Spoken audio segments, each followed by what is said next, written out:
Assalamualaikum warahmatullahi wabarakatuh. Alhamdulillahilladzi nahmaduhu haqqa tuqatih wa la tamutunna illa wa antum muslimun. Asyhadu an la ilaha illallah wahdahu la syarikalah wa asyhadu anna Muhammadan abduhu wa rasuluh. Allahumma shalli wa sallim ala sayyidina Muhammad wa ala alihi wa sahbihi ajma'in, amma ba'du. Masyiral hadirin jamaah salat subuh rahimakumullah, para alim, para ulama, tokoh agama, tokoh masyarakat yang kami hormati, marilah kita menyampaikan rasa syukur kehadirat Allah Subhanahu wa taala atas limpahan nikmat, hidayah dan karunia-Nya, sehingga pada saat ini kita dalam keadaan iman dan Islam, dalam keadaan sehat walafiat, tanpa adanya suatu halangan apapun. Sholawat teriring salam senantiasa terlimpah baginda Rasulullah Muhammad SAW yang selalu kita nantikan syafaatnya, baik di dunia ini lebih-lebih kelak di akhirat.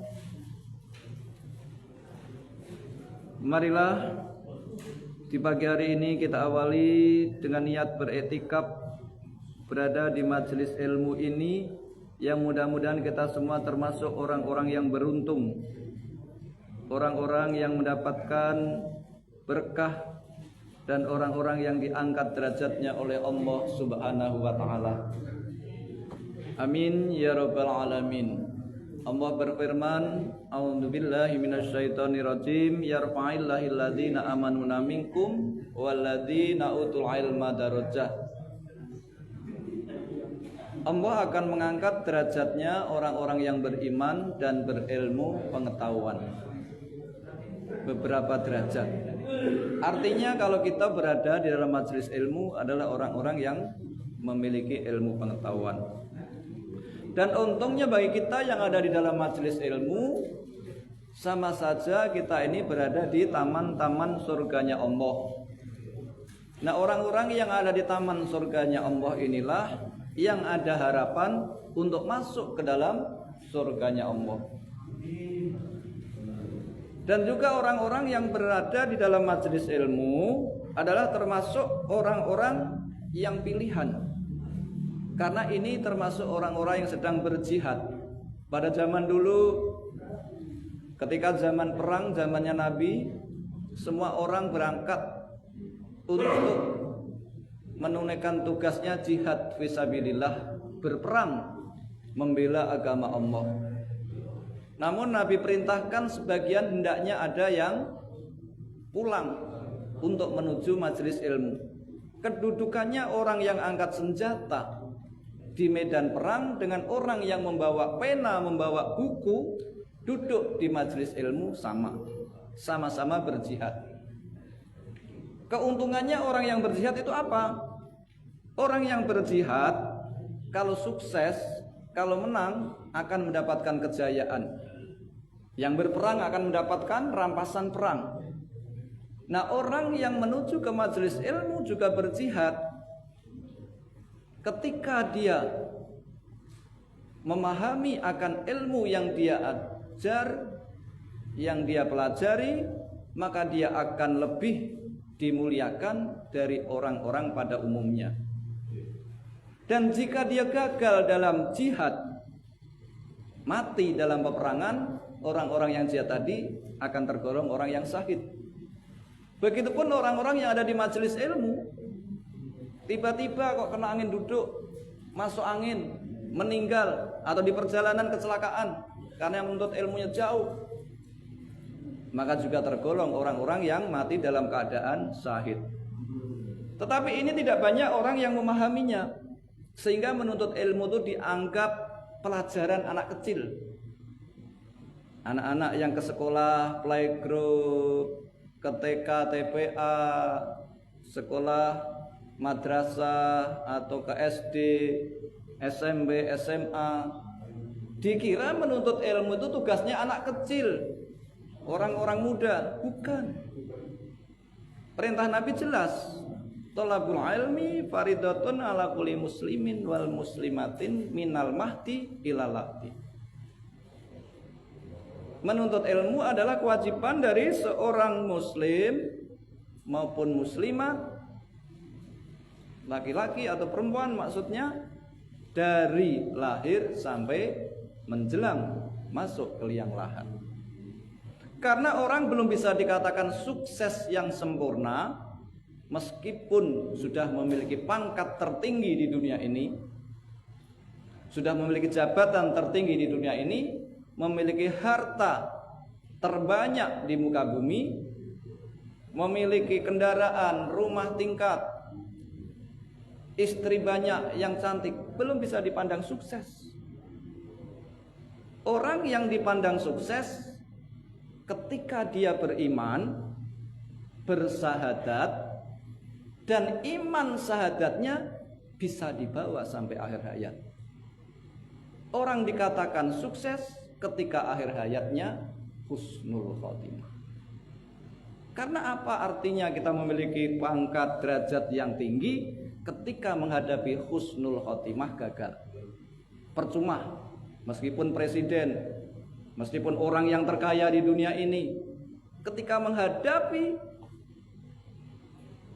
Israel gagal, namanya orang yang celaka, namanya orang yang hidupnya sia-sia. Apa perjuanganmu selama ini tidak bisa membawa kalimat tauhid ketika kamu dipanggil oleh Allah Subhanahu wa taala? Oleh karena itu, masyaallah hadirin, bagaimana caranya untuk bisa menghadapi panggilan Allah dengan tetap kita membawa kalimat tauhid? Nah, ini yang perlu kita perjuangkan. Ini yang perlu kita berbuat sekuat tenaga, pikiran, harta benda harus dikorbankan. Karena memang tidak mudah. Mengapa tidak mudah? Di saat alam sakaratul maut, di saat alam muqtadar, seluruh panca indera kita ini sudah mulai diangkat oleh Allah. Bahkan ada yang sudah mulai sekarang diambil pendengarannya, diambil penglihatannya, diambil kudrah iradahnya, bergerak sudah tidak pula giat,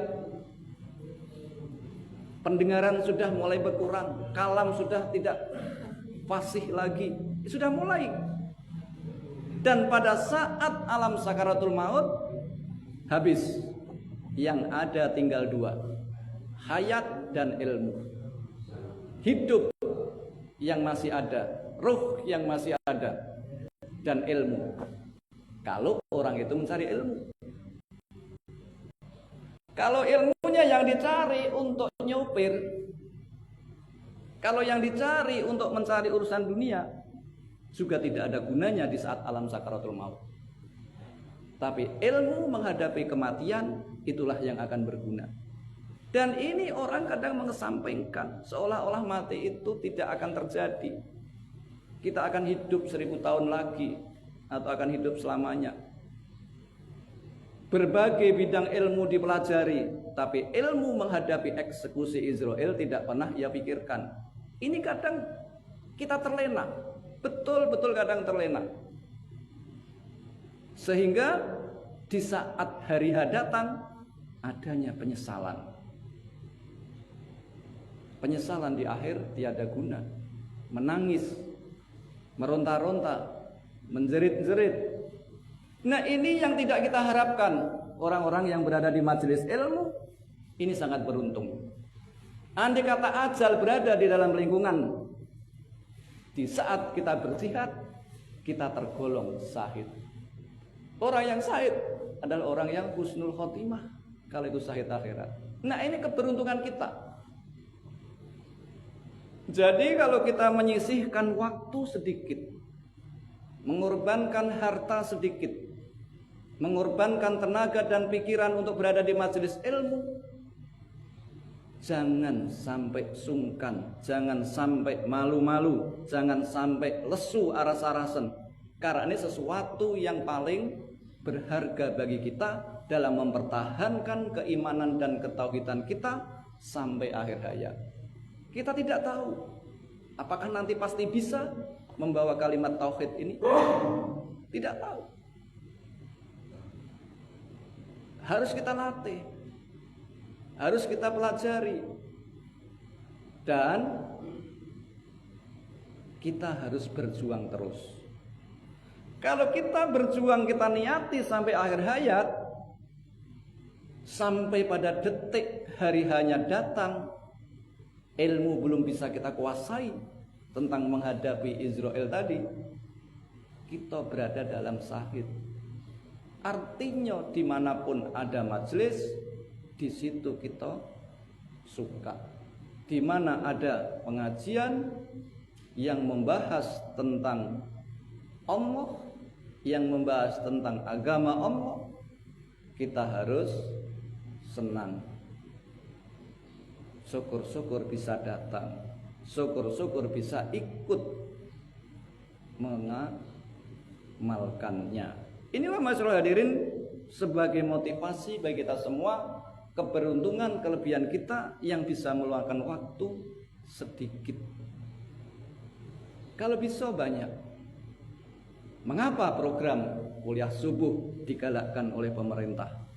1000 dai disebar di kota Palembang dan sekitarnya ini.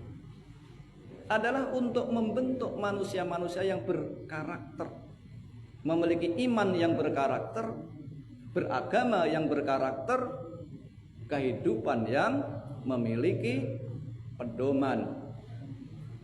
Andai kata di dunia kita gagal, mau mencari harta banyak belum bisa, mau menggapai jabatan tertinggi tidak bisa, kita masih ada harapan. Kalau kita berada di majelis ilmu sebagai orang-orang yang beriman, syahid di jalan Allah atau husnul khatimah di akhir hayat. Amin ya rabbal alamin.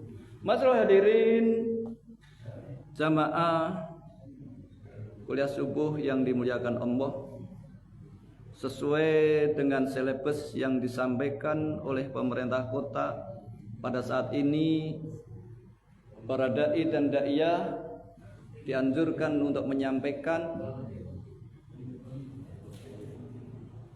sesuatu yang sedang menyerang kita di zaman globalisasi ini, yaitu LGBT. Jadi sedikit yang akan kita bahas berkenaan dengan LGBT. Ini penting bagi kita sebagai orang-orang, bapak-bapak, memiliki anak-anak, memiliki generasi muda, memiliki penerus, yang sekarang kita ini sedang diserang oleh penyakit yang namanya LGBT. L itu apa? L adalah lesbian. Apa itu lesbian? Kodrat seorang wanita yang mestinya mencintai lawan jenisnya laki-laki, tetapi dia suka sesama wanita. Itu dinamakan lesbi. Ini sedang menyerang.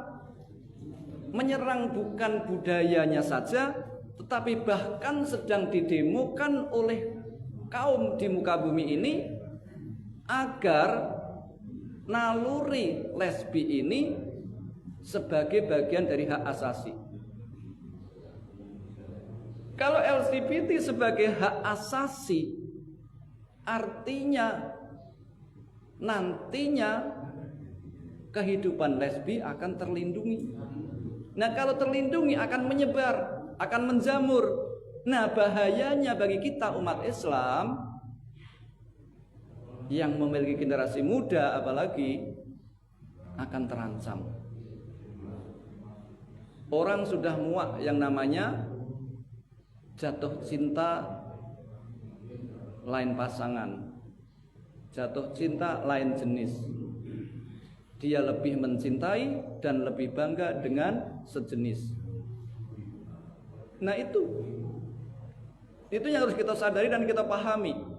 Nah, bagaimana anak kita ketika kita sekolahkan?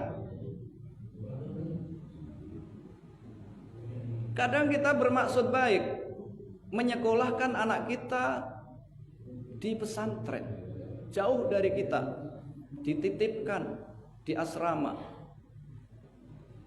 Perempuan kumpul, perempuan semua. Yang laki-laki kumpul, laki-laki semua.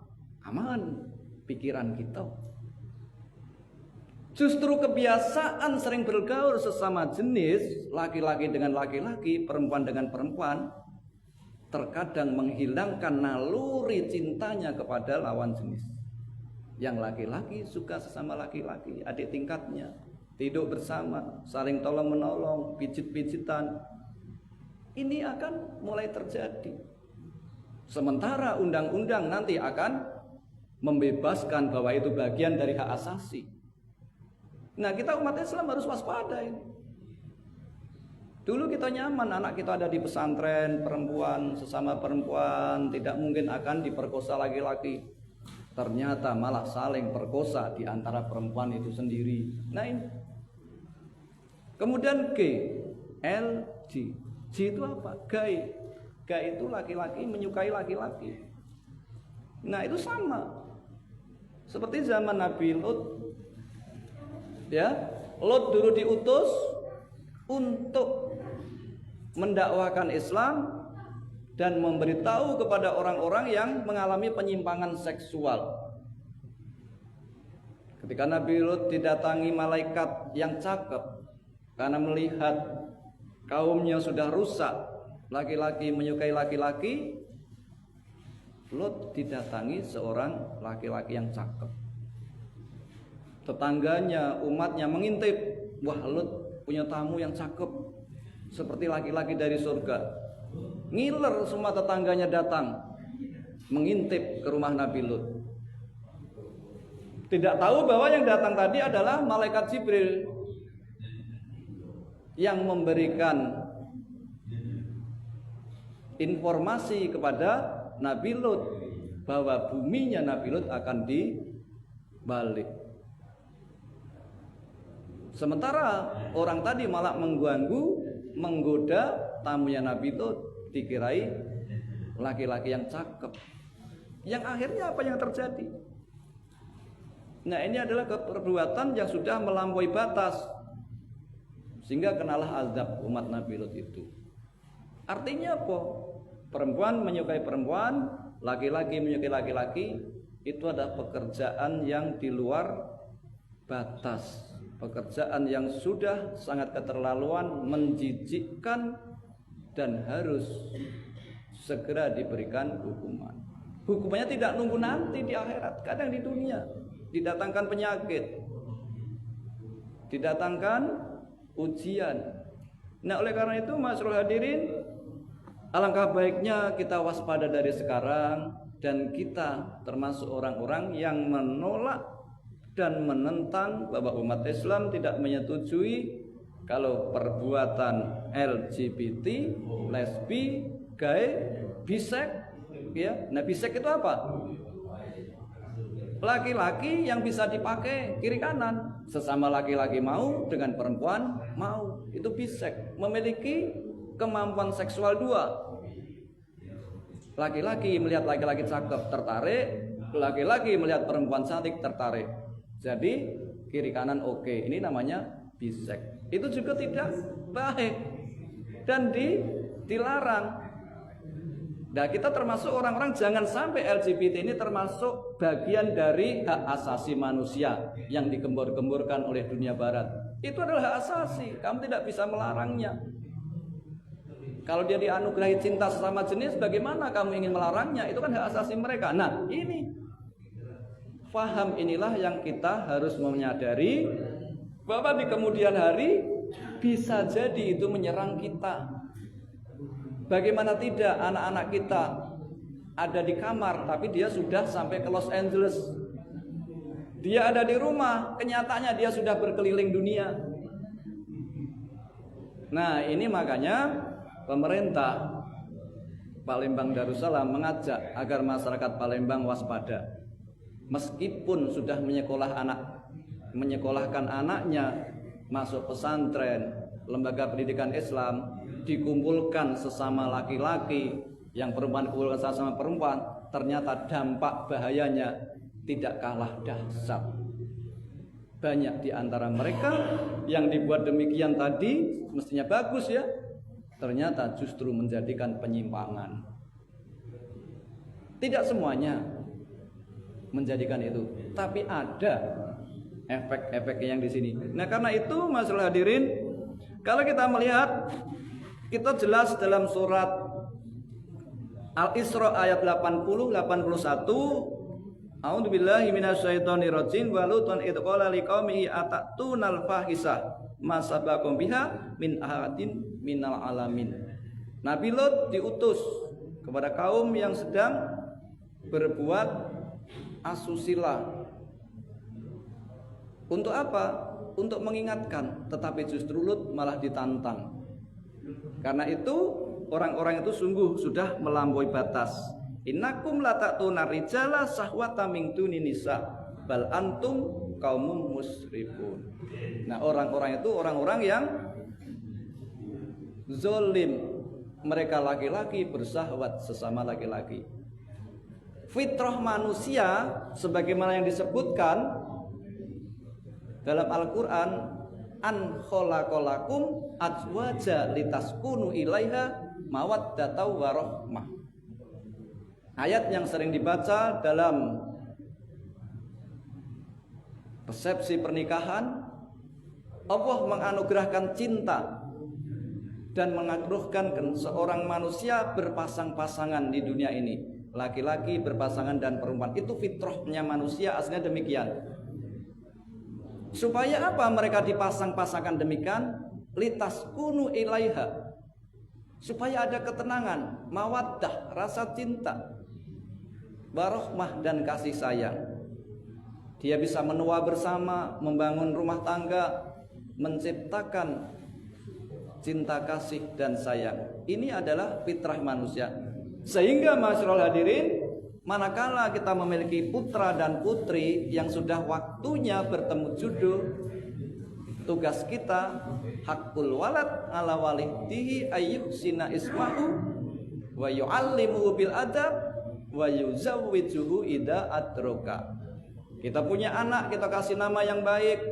Kita punya anak, kita didik dengan adab, perilaku, keterampilan, pengetahuan yang cukup. Dan ketika ketemu jodohnya, segera dinikahkan. Supaya apa? Supaya fitrahnya berjalan pada tempatnya.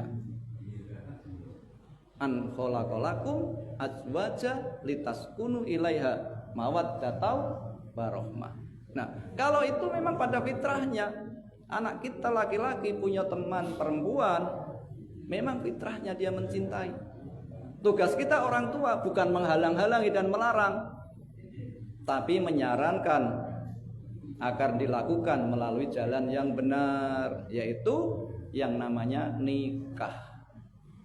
Nikah ini adalah solusi ketika kita mengalami bangkitnya birahi, bangkitnya syahwat, sehingga saking pengertiannya Allah, kita diberi kesempatan dalam surat An-Nisa ya, untuk menikah itu boleh 2, boleh 3, boleh 4. Itu Allah mengetahui hasrat kita, diperbolehkan 2, 3, 4. 2, 3, 4. Jadi berapa itu Pak? Banyak Pak Maman ya? 2, 3, 4, banyak. Yo kalau udah bisa banyak, sikok wae lah. Samo wae, iya sikok wae. Nah itu. Nah itu ya. Nah inilah masyaallah hadirin, kaitannya dan hikmahnya kita memahami tentang LGBT tadi, supaya kita bisa mengendalikan keluarga kita, masyarakat kita jangan terkena arus dampak globalisasi yang dimana orang di luar sana sudah memperjuangkan agar budaya LGBT termasuk bagian dari hak asasi manusia. Kalau ini sudah menjadi bagian dari hak asasi manusia, sudah artinya dibebaskan. Orang bebas nak mencintai siapapun, sejenis maupun lawan jenis.